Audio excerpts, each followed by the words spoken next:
अस्सलाम वालेकुम, welcome back to my YouTube channel. आज मैं आपसे शेयर करूंगी कड़ी पकौड़े बनाने की रेसिपी। तो वीडियो को आपने एंड तक क्लास में देखना है और कोई भी क्लिप आपने मिस नहीं करना। तो चले बनाना स्टार्ट करते हैं। सबसे पहले हम प्याज लहसुन में पानी ऐड करके रख देते हैं। तकरीबन 2 कप इसमें मैं पानी ऐड करूँगी और इसे तब तक हम बिल्कुल मीडियम आँच पर पकने के लिए रख देंगे जब तक ये सॉफ्ट नहीं हो जाता और इसका पानी ड्राई नहीं हो जाता। और दूसरी तरफ हम तैयारी कर लेते हैं करी के लिए। तो यहाँ पर आधा किलो आपने दही लेना है और दही आप घर का भी ले सकते हैं और बाज़ार का भी ले सकते हैं।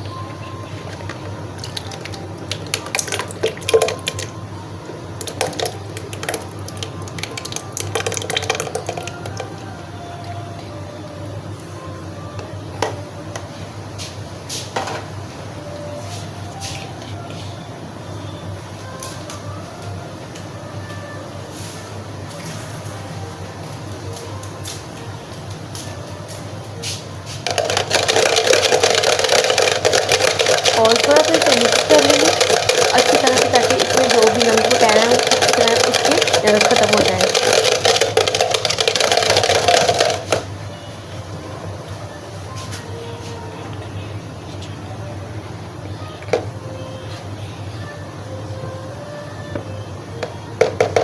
और साथ ही मैं इसमें ऐड करूँगी 2 टेबलस्पून भर के मैंने इसमें बेसन ऐड किया है। बेसन को आपने ऐड करने से पहले अच्छी तरह से छान लेना है और फिर इसे हम विस्क की मदद से या स्पून की मदद से अच्छी तरह से मिक्स कर लेंगे। कोई भी इसमें मिक्स वगैरह नहीं रहनी चाहिए।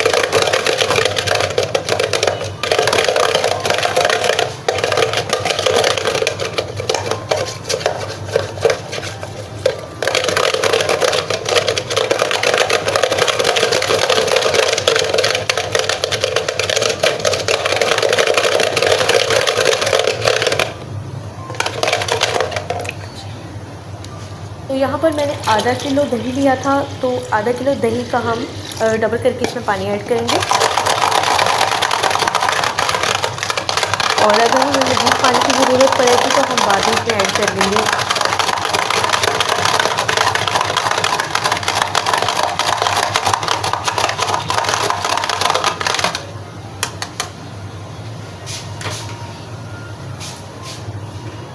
तो यहाँ पर हमारा जो प्याज और लहसुन था वो अच्छी तरह यहाँ पर सॉफ्ट हो गया था, पानी से ड्राई हो गया था। इसलिए ये कि ग्रेवी वगैरह अगर आपको कोई बनानी है या करी वगैरह अगर आप बना रहे हैं तो इस तरह से अगर आप प्याज लहसुन को पहले से इस तरह से रख लेंगे तो आपका जो प्याज है वो बिल्कुल भी ग्रेवी वगैरह में तैरता हुआ नज़र नहीं आएगा। तो यहाँ पर 1 टेबलस्पून मैंने इसमें रेड चिली पाउडर ऐड किया, 1 टीस्पून इसमें जाएगा नमक और तकरीबन 1 टेबलस्पून के बराबर मैंने इसमें हल्दी ऐड की है क्योंकि हल्दी इसमें थोड़ी सी ज़्यादा जाती है। थोड़ा सा पानी इसमें ऐड करेंगे और इसकी हम बुनाई कर लेंगे अच्छी तरह से 4 से 5 मिनट के लिए। आपने इसकी अच्छी तरह से बुनाई करनी है।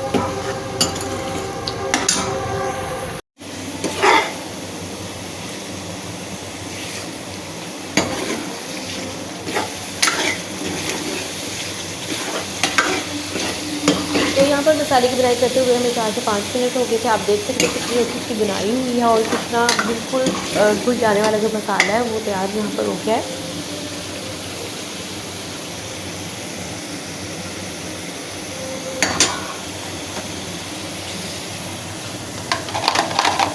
तो यहाँ पर हमने जो दही का और बेसन का बैटर सा बना कर रखा हुआ था और इसे हम ऐड करेंगे।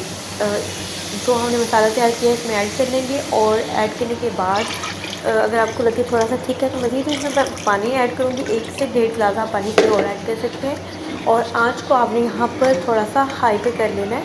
और इस दौरान जैसे ही आप इसमें पानी ऐड करेंगे तो इस दौरान आपने स्पून को चलाना शुरू कर देना है जब तक ये पकना स्टार्ट नहीं हो जाता। अगर आप इस दौरान स्पून बिल्कुल भी बंद कर देंगे, स्पून को हाथ नहीं लगाएंगे या स्पून को एक साइड पर रख देंगे तो आपकी जो कड़ी है वो फट जाएगी।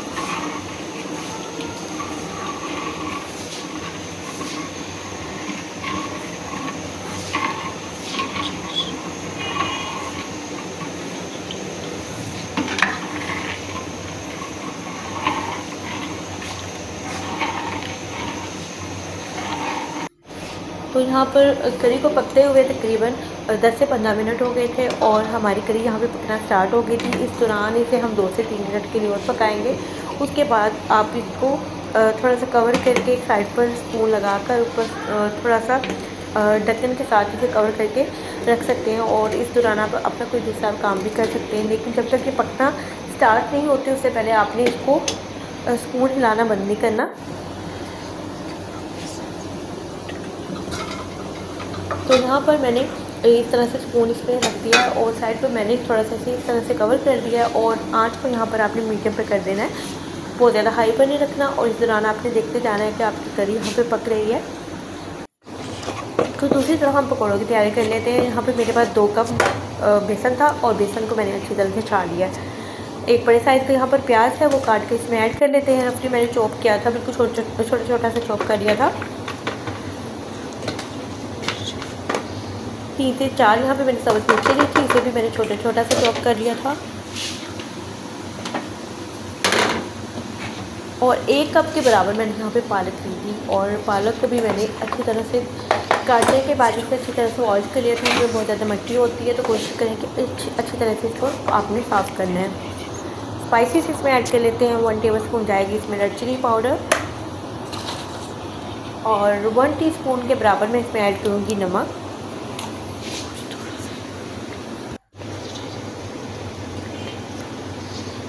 बिल्कुल थोड़ा सा मैंने इसमें गरम मसाला ऐड किया था टेस्ट के लिए और इसे अच्छी तरह से मिक्स कर लेते हैं। और एक मज़ीद इसमें जो टेस्ट आएगी वो इसमें मैं ऐड करूँगी साबुत खुश्क धनिया, उससे खुशबू बहुत ज़्यादा अच्छी आती है। पानी इसमें मैंने अभी थोड़ा सा 2 से 3 टेबलस्पून ऐड किया था। इसे थोड़ा सा मिक्स कर लेते हैं। बहुत ज़्यादा आपने एकदम से पानी ऐड नहीं करना क्योंकि हमने जो इसका बैटर बनाना है वो बहुत ज़्यादा ना तो पतला होना चाहिए ना ही बहुत ज़्यादा थिक होना चाहिए।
तो यहाँ पर बैटर को मैंने मिक्स कर लिया था और 2 टेबलस्पून के बराबर मेरे पास साबुत खुश्क धनिया है। इससे खुशबू बहुत ज़्यादा अच्छी आती है और इसका टेस्ट तो पकौड़ों में ना बहुत ज़बरदस्त आएगा।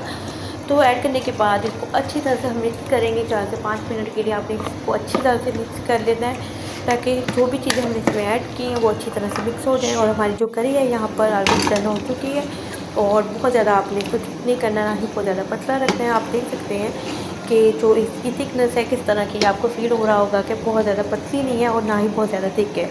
इस स्टेज पर हम वो जो फ्लेम है मैं ऑफ़ कर दूँगी और जो हमारे पकौड़े हैं हम इसे फ्राई करेंगे।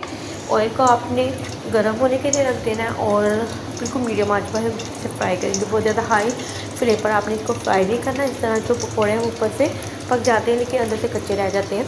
तो 4 से 5 मिनट आपने एक साइड को देने हैं और 4 से 5 मिनट दूसरी साइड को देने और इस तरह से अच्छे से आपने गोल्डन ब्राउन से पकौड़े जो हैं वो फ्राई कर लेने हैं।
तो पकौड़े जो हैं हमारे फ्राई हो गए हैं और इस दौरान जो है पकौड़े आपने ऐड करते जाना है, गरम गरम इसमें ऐड करते जाएँ, साथ साथ निकालते जाएँ और इस तरह से तमाम पकौड़े हम इसमें ऐड कर लेंगे।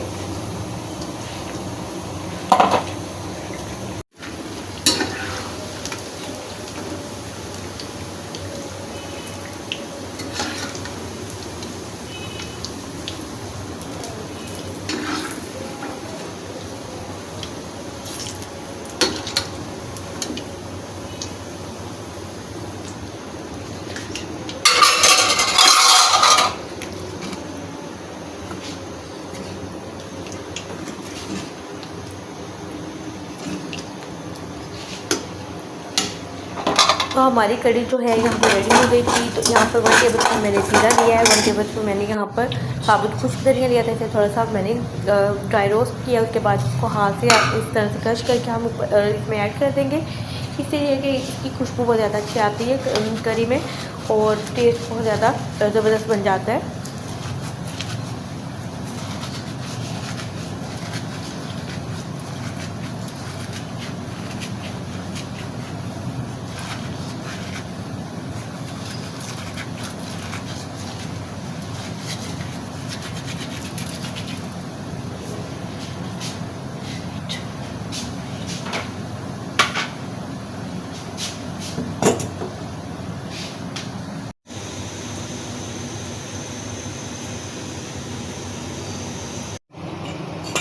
और कुछ लोग इसमें प्रॉपर एक अलग से तड़का तैयार करते हैं, लेकिन मैंने यहाँ पर जो पकौड़ों का गर्म ऑयल था, बिल्कुल गरम गरम ऑयल आपने इसमें ऊपर से ऐड कर देना है। तो बहुत ही ज़बरदस्ती हमारी जो करी है, यहाँ पर करी पकौड़े बन के रेडी हो गए। आप इसे चपाती के साथ खा सकते हैं, आप इसे चावलों के साथ सर्व कर सकते हैं। तो होप सो आपको ये आज की वीडियो अच्छी लगी होगी। इस वीडियो को आपने एंड तक क्लास में देखना है और इस वीडियो को फॉलो करना है और इस रेसिपी को ट्राई करना है और अपना फीडबैक क्लास में देना है। नेक्स्ट वीडियो में मैं फिर कोई अच्छी सी रेसिपी आपके लिए लेकर आऊँगी। तब तक के लिए अल्लाह हाफ़िज़।